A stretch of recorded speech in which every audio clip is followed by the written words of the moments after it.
From LinkedIn News, I'm Leah Smart, host of Everyday Better, an award-winning podcast dedicated to personal development. Join me every week for captivating stories and research to find more fulfillment in your work and personal life. Listen to Everyday Better on the LinkedIn Podcast Network, Apple Podcasts, or wherever you get your podcasts. Did you know that small and medium businesses make up 98% of the global economy, but most B2B marketers still treat them as a one-size-fits-all? LinkedIn's Meet the SMB report reveals why that's a missed opportunity and how you can reach these fast-moving decision makers effectively. Learn more at linkedin.com/meet-the-SMB. Hello, my friend, and welcome to another exciting episode of Negotiate Anything. Thanks for joining us today.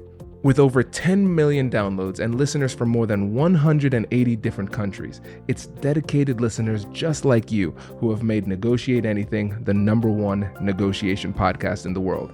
I'm your host, Kwame Christian. I'm a business lawyer, mediator, author, and the proud CEO of the American Negotiation Institute. Now, before we get into today's insightful conversation, I have a golden opportunity for those of you who recognize the power of negotiation in your professional lives.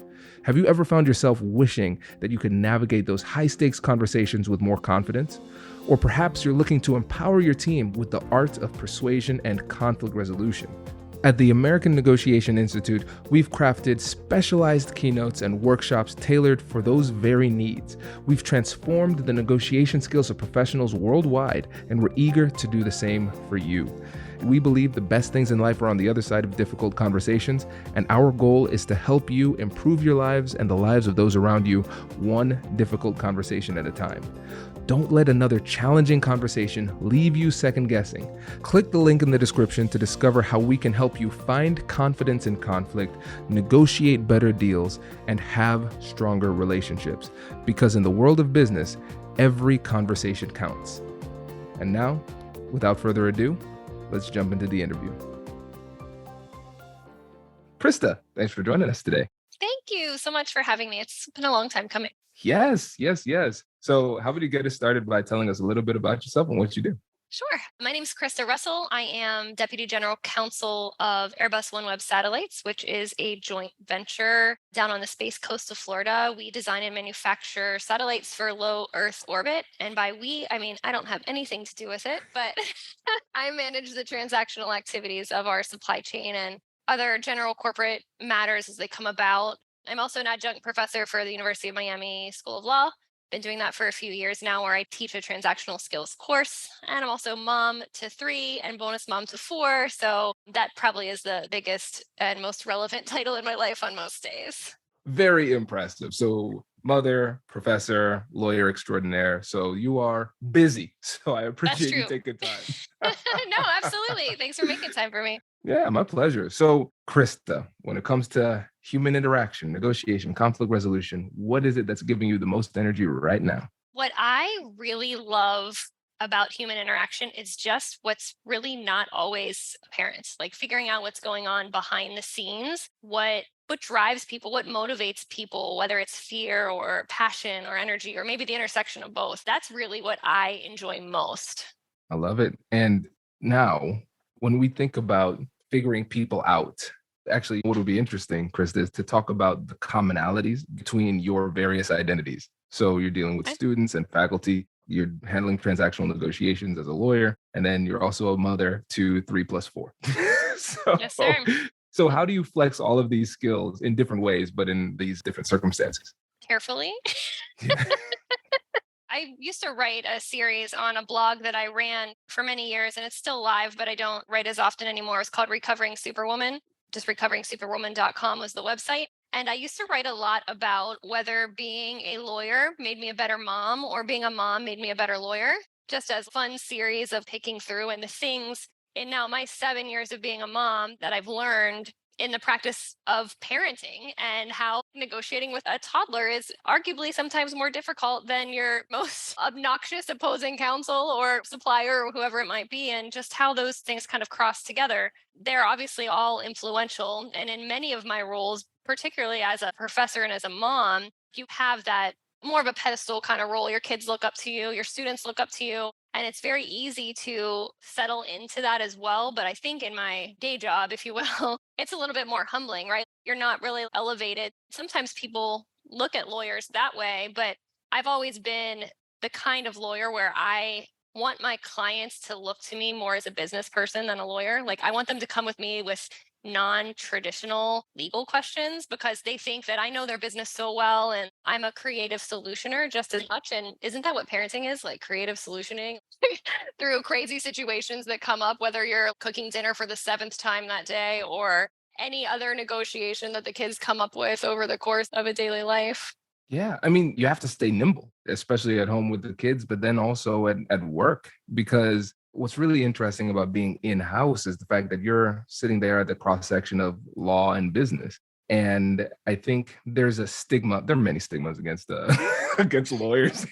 Where do we Just a start? couple. But there's the stigma, especially when I talk to my folks who are in sales and procurement. They call the lawyers deal killers. They're like, oh, they just get in the way of the deal that we're trying to do. Like we're trying to conduct business, and the lawyers are often seen as getting in the way of that. So I think the fact that you are positioning yourself as not just a thought leader Counsel. within your company, yeah, counsel, but also somebody that can be turned to in for business advice and for business matters, I think that makes you a lot more valuable within the organization.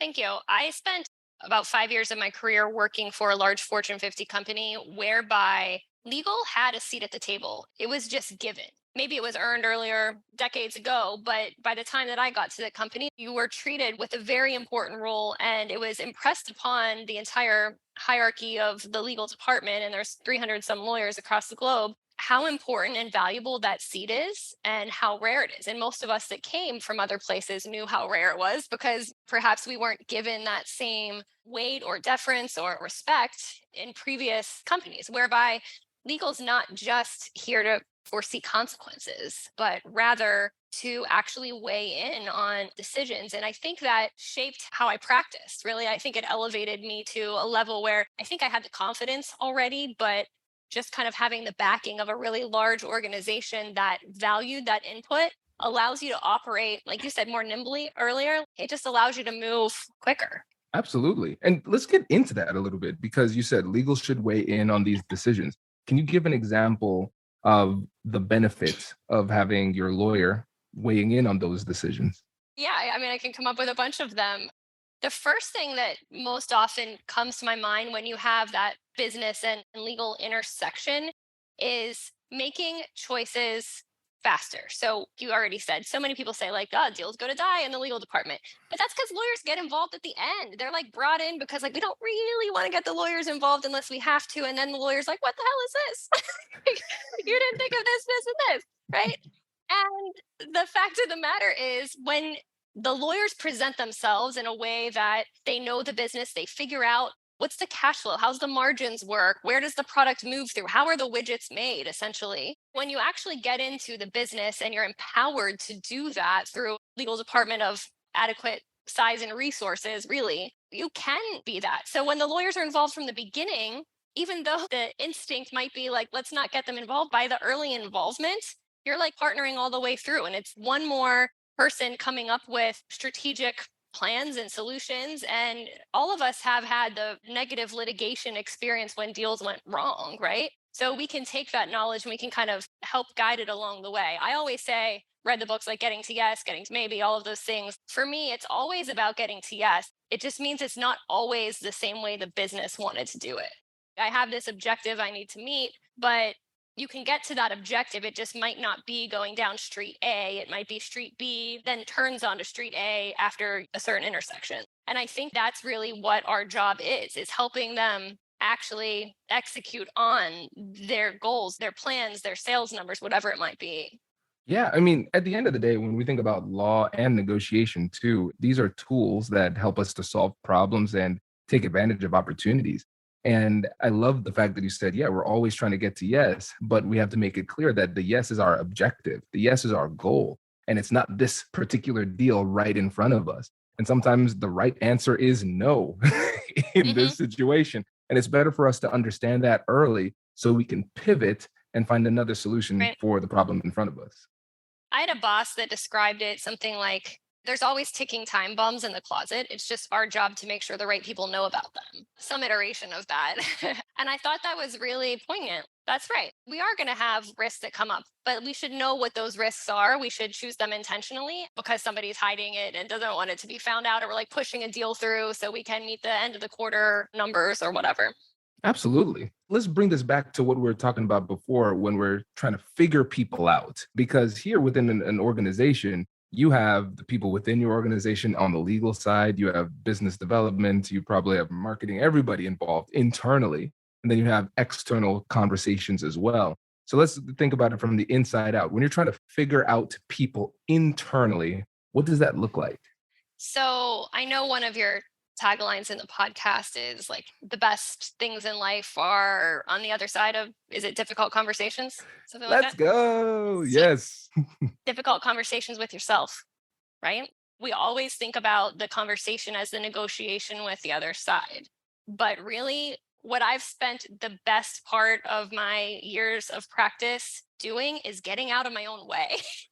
Like really finding a way to unpack what is behind the reasons that I feel so strongly about this particular issue in a contract, because it's never about that issue in the contract, right? Just like when we're fighting with our spouse, it's never about your sock that's right next to the hamper and not inside of it. Like it's never about that. So really trying to unpack and have the self-awareness, that's really what I try most to impart on my students outside of the actual legal skills in a transactional class, is really spending the time to get out of your own way, to go slowly, to figure out what's driving you, what's making you tick, what's making you excited, where does fear come into it, how much of your interactions and your conversations or your negotiations because of fear of you're not going to do a good enough job or needing to impress a boss, and how much of it is just authentic, how much of it is really you. So to me, I think those most important conversations are those that we have or sometimes neglect to have with ourselves. Hello, my friends. Before we get back to today's episode, I want to ask you a question. Have you ever wondered how to elevate your team's negotiation game and how you can help the folks on your team have better, difficult conversations? At the American Negotiation Institute, we offer transformative keynotes and workshops tailored to empower professionals with top-tier negotiation and conflict resolution skills. Whether it's a keynote for your next event or hands-on training for your team, we've got you covered. Don't just negotiate. Master the art with the American Negotiation Institute. Click the link in the description to find out more. Elevate, negotiate, and succeed. Small and medium businesses don't have time to waste, and neither do marketers trying to reach them. On LinkedIn, more SMB decision makers are actively looking for new solutions to help them grow, whether it's software or financial services. Our Meet the SMB report breaks down how these businesses buy and what really influences their choices. Learn more at linkedin.com/meet-the-SMB. That's linkedin.com/meet-the-SMB. This is great. I'm glad we started here too, because I think it's something that is almost so obvious that people often miss it. Because I think most people hearing this would say, of course, yeah, negotiate with yourself. And then we ask, okay, when was the last time you had that internal dialogue to actually find out why you feel the way you feel? Well, I'm busy, Kwame. Everybody's busy. Krista's busy, right? But you still find time to do it. So break down practically, what does that look like? How long does it take? Because I want to really demystify this for the audience. I don't know that I can answer the second question. How long does it take? Because it's really an approach in stillness, and we don't get there all at the same time. Even if we know, we set out, which probably would be my first piece of advice, was be intentional. You have to actually say that, like, this is what I'm setting out to do. I want to understand my inner workings, what makes my blood boil, and what am I passionate about, so that you can bring it to your practice. It's practicing at the top of your license. Practicing at the top of your game means understanding the things that cause you to be reactive, right? So slowing down and measuring our reactivity, and it doesn't have to be just emotional reactivity, although it often is, but what are those things that make us go, so that we can really pause, then take a more measured approach. Doesn't mean slower pausing. In fact, I find that the more that I slow down in my practice when you read the email. I'm not just talking about like firing off the response right away. I'm just talking about reading the email, taking a pause. Do I really need to say this 10-sentence response that's a little heated? Do I just need to say received? Thank you. The more that I slow down, the find it's actually faster. It's less work for me. I think trying to figure out fear and how fear plays into our lives is probably what I would offer as a third piece of advice. I have found, and I'd venture to say more people realize it would also find this true for them, that like fear is a massive force in our lives. And I have a friend that says fear is an invitation, examination, reflection.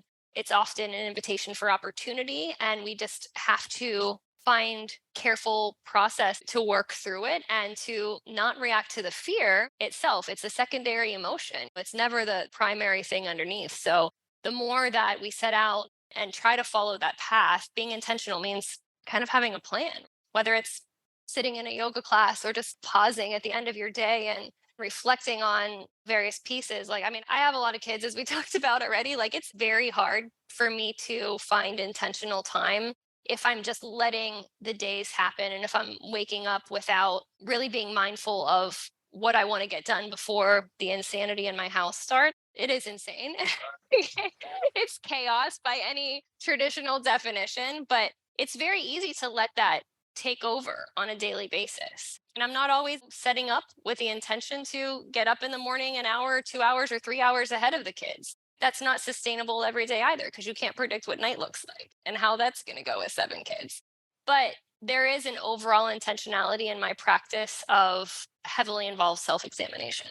I think this is brilliant and it's so important. So many gems, but I want to focus in on a couple of them here. So with fear, I like the fact that you identified it's a secondary emotion. When we are going through this process, we're going to uncover a number of different emotions if we dig deep enough. A lot of times we just focus on the emotion that is the most obvious to us. And we say, what am I feeling? Fear, good, done, right? Or we might be saying, I'm feeling annoyed, done. But there might be fear behind that. And I think fear is a very crafty emotion and it manifests itself differently in different people in different circumstances. It's not us as lawyers cowering in the closet because we're afraid of an indemnification clause or something like that. We're not like afraid in that way, but we might fear, what does it look like for us if we miss something, right? How does it reflect upon our colleagues or opposing counsel, depending on how we respond, those type of things. And it's not a sign of weakness to discover those emotions or those feelings. It is an opportunity for us to build our strength when we're really clear about what we're feeling and why. I'm so glad that you said that, because I realized when I started going into all this examination and awareness that quite possible what people think. Oh, you're afraid of the negotiation, because some people do. Like, they have a little bit of nerves or anxiety that comes up with those conversations, whether they're big, small, it doesn't really matter. But yes, what I mean is exactly what you said. It's more, how does the fears that I have about my performance in my job on a daily basis or my ability to execute on whatever my specific task is, where do my fears come from that are affecting me in ways I have no idea about? I haven't even begun to unpack because I didn't recognize them. Mine are often from a place of like, what does it say about myself? The difficult conversations with myself, or like the negative self-talk that you might have in your head, or what will my kids think if I don't get this deal done, or if I don't have the limitation of liability at the exact amount that my company wants me to negotiate it at, right? What will they think if I don't think so great of myself? How will I be able to effectively demonstrate to them what it is to be a strong woman, to be a woman in a field of, I'm in the aerospace industry, I'm a loner out here in the lawyer field. What does that look like to them? It's very important to me in my own calculation of my self-worth to unpack those and figure it out, because like I said, most of the time for me, it's getting out of my own way. Like, I have all these thoughts in my head that aren't affecting my ability to negotiate a particular clause, but that play into how I react and how I respond, how I provide a red line to the other side, the comments that I put in, and just ultimately how the deal gets done. Or when some business person comes in and decides that they want to go against us on a clause in a call with a lot of people involved, and you have to try to like mute button them kindly, like all those things that happen to us. how we respond to those live situations in every day. And it's so much broader than just an actual conversation with two parties in different states. It's so much more than that. It applies, as you always say, it's a life philosophy, right? It's how we take it to everything else as well. And that's why I always tell my students, if I could, I'd be the Oprah of therapists. You get a therapist, you get a therapist, you get a therapist, and we're not giving out cars. Life should come with people to talk about and ways to unpack things in our lives so we can just go on to live the life we were meant to live. Absolutely. One of the things that we have to focus on here, Krista, is that we haven't even gotten to the strategies and tactics yet. Because if we talk about strategies and tactics, but we haven't explored ourselves to understand what's getting in our way, then we won't be able to execute upon the strategies and tactics that we put into play. And Yeah, so, or at least not well. not well. Yeah, exactly. And the thing is, we have to recognize our triggers. We have to understand what throws us off. And sometimes, even if we prepare, we might not see it beforehand. But like you said, in the middle of that call, it's like, well, you know what? I did not like it when Steve called me out in the middle of this call in front of 10 other people. I didn't like that. Note, I'm going to remember that. In my preparation for the next time, I'm going to say, what happens if somebody calls me out in the middle of a call? How would I handle that? Not just strategically, but also emotionally too. And you just keep on getting better every single time. And you're strengthening yourself from the inside out so you can perform at a higher level when it matters most. That's right, because it becomes the new default programming, right? Instead of the default programming being just a reaction, we have rewired and reprogrammed ourselves to respond in a way that isn't like a gut punch or isn't some sort of counteractive, disengaging blow to the other side. We can just roll with it and keep going. And it allows us to actually stay focused, to actually continue to further that objective that we were brought in to assist with in the first place. Absolutely. And I think the clearer we get when it comes to understanding ourselves. So, for example, in the moment, there's a difference between facts and feelings, but they feel the same way when you're very emotional, right? Well And said.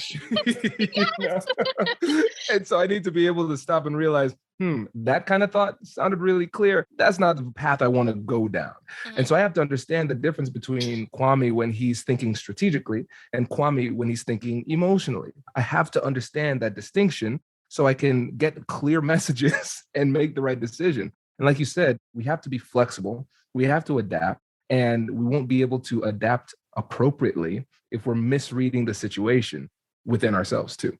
Yeah, that's so brilliant. And if you don't mind, I'm going to go to a personal place for 1 second, Please. because I think that comment on feelings and facts is so important. So I'm remarried, but I was previously married when I had my 3 children, and I've had sole custody of my kids for about 4.5 years. And the most interesting way to measure one's own reactivity is when you are trying to protect your children. I've been in litigation for basically all of that 4.5 years, or a large portion of it, regarding custody. And as good of a lawyer as I know that I am, as good of a strategic partner, or frankly, just a good strategic business solutioner, when it comes to your own stuff, it is amazing how your feelings sometimes feel like facts. How your feelings and your thoughts get mixed up when you are otherwise, or can be so logical or straight thinking without measuring reactivity in any real way in your regular day job, if you will, how much those things get mixed, right? And it ultimately leads to, for me, an examination of, what am I afraid of? And it's very easy for me to articulate. I don't need to do it now, but you could probably guess based on the context I gave. But what are you afraid of is so much deeper. And fear is an emotion, but it is amazing the thoughts that sometimes feel like facts because the emotion is so strong. In being strategic, it's so easy just to be like, these things are all mixed together and they're all facts. But really, at the end of the day, and this applies beyond any personal situation, but really, I think when we hear those thoughts that come into our mind quickly, when it's not an easy business solution, those things that come into us quickly are usually the feelings. They're usually very influential and very powerful. And we have to learn to measure the difference between those feelings, the facts, and our related thoughts, right? And we take all those three things with a great deal of self-awareness. And it's kind of like a little triangle, right? And we push them together and then we act. Right? So it's feelings, thoughts, and facts that inform our actions, but we cannot be so impulsive and just jumping because the feeling is screaming the loudest. Oh, that's good. You're so right.